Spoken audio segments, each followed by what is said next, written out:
Like Julius Caesar, King Henry I of England finally resolved to take the money power away from the goldsmiths about 1100 A.D. Henry could have used anything as money, seashells, feathers, or even yak dung, as is often done in remote Tibetan provinces. But he invented one of the most unusual money systems in history. It was called the tally stick system. Here I have one of the few surviving examples of this form of British money, which lasted 726 years until 1826, a tally stick. The tally system was adopted to avoid the monetary manipulation of the goldsmiths. Tally sticks were money fabricated out of sticks of polished wood. Notches were cut along one edge of the stick to indicate the denominations.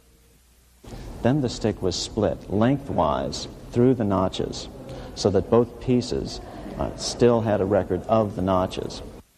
The king kept one half to protect against counterfeiting. Then he would spend the other half into the economy, and they would circulate as money. This particular tally stick is huge. It represented 25,000 pounds. One of the original stockholders in the Bank of England purchased his original shares with this stick.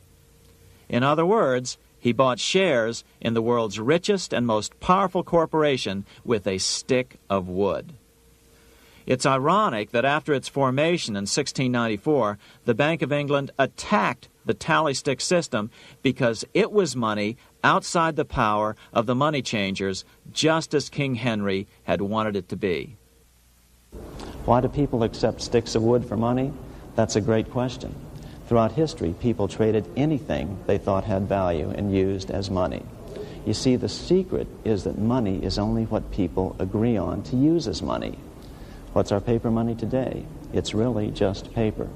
But here's the trick. King Henry ordered that tally sticks had to be used to pay the king's taxes. This built-in demand for tally sticks immediately made them circulate and be accepted as money.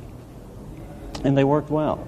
In fact, no other form of money has worked so well for so long as tally sticks. Keep in mind, the British Empire was built under the tally stick system. The tally stick system succeeded despite the fact that the money changers constantly attacked it by offering the metal coin system as competition. In other words, metal coins never went completely out of circulation, but tally sticks hung on because they were good for the payment of taxes. Finally, in the 1500s, King Henry VIII relaxed the laws concerning usury, and the money changers wasted no time reasserting themselves.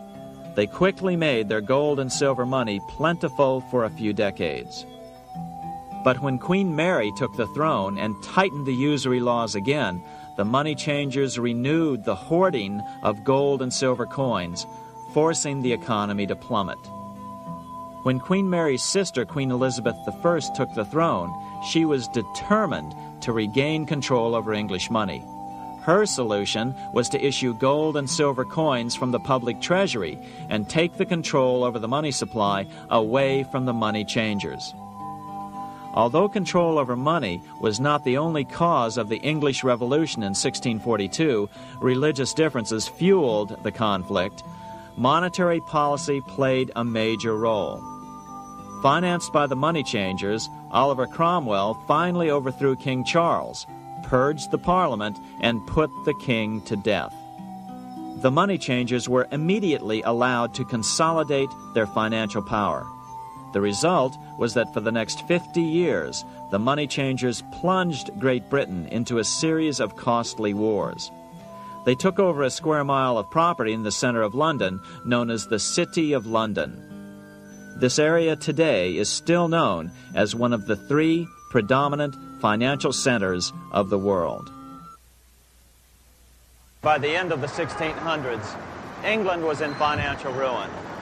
50 years of more or less continuous wars with France and Holland had exhausted her. Frantic government officials met with the money changers to beg for the loans necessary to pursue their political purposes. The price was high. A government-sanctioned, privately owned bank, which could issue money created out of nothing. It was to be the modern world's first privately owned central bank, the Bank of England. Although it was deceptively called the Bank of England to make the general population think it was part of the government, it was not. Like any other private corporation, the Bank of England sold shares to get started. The investors, whose names were never revealed, were supposed to put up £1.25 million British pounds in gold coin to buy their shares in the bank, but only £750,000 was ever received.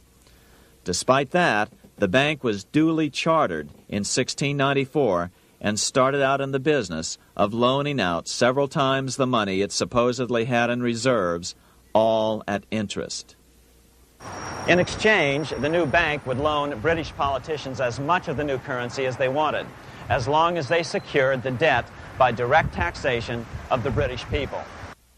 So, legalization of the Bank of England amounted to nothing less than legal counterfeiting of a national currency for private gain. Unfortunately, nearly every nation now has a privately controlled central bank using the Bank of England as the basic model. Such is the power of these central banks that they soon take total control over a nation's economy. It soon amounts to nothing but a plutocracy, ruled by the rich. It would be like putting control of the army in the hands of the mafia. The danger of tyranny would be extreme. Yes, we need central banks. No, we do not need them in private hands. The central bank scam is really a hidden tax. The nation sells bonds to the central bank to pay for things it does not have the political will to raise taxes to pay for. But the bonds are purchased with money the central bank creates out of nothing. More money in circulation makes your money worth less. The government gets as much money as it needs, and the people pay for it in inflation. The beauty of the plan is that not one person in 1,000 can figure it out because it's usually hidden behind complex-sounding economics gibberish. With the formation of the Bank of England, the nation was soon awash in money. Prices throughout the country doubled. Massive loans were granted for just about any wild scheme. One venture proposed to drain the Red Sea to recover gold supposedly lost when the Egyptian army drowned pursuing Moses and the Israelites. By 1698, government debt grew from the initial £1.25 million to £16 million. Naturally, taxes were increased and then increased again to pay for all of this.